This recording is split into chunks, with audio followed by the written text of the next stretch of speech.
like the sardines? Number one, it's very good. The taste. Number two, it's better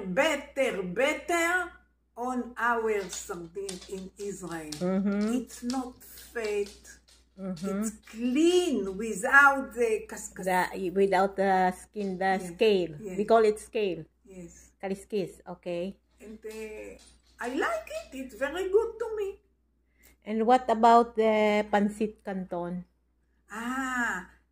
This is Iris do pancit. Pancit canton. And I like it very much. Okay. Very much. The very much. The pancit, you like it. And what about the rice that I make? Also very good. The rice. Arroz Valenciana. All the rice do me constipation.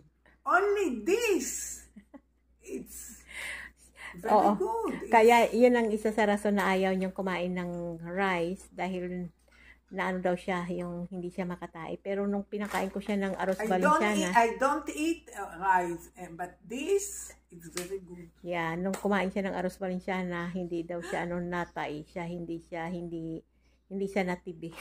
Mga tayo na. Oy. It's okay. So, yun. So, ngayon, titingnan namin or papatikin ko sa kanya. Actually, itong nagaraya, guys, is libre lang ito daw sa binilahan namin. It's for free. It's matana. So, patikin ko sa kanya kung gusto niya. Pero actually, maanghang ito. Try the nagaraya.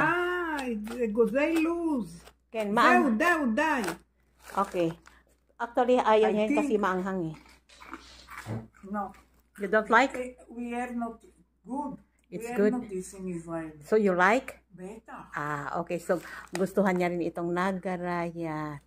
So, you can be a Filipino. It's karif. Yeah, it's karif. I told you, it's karif. Karif meod. It's hot. Very hot.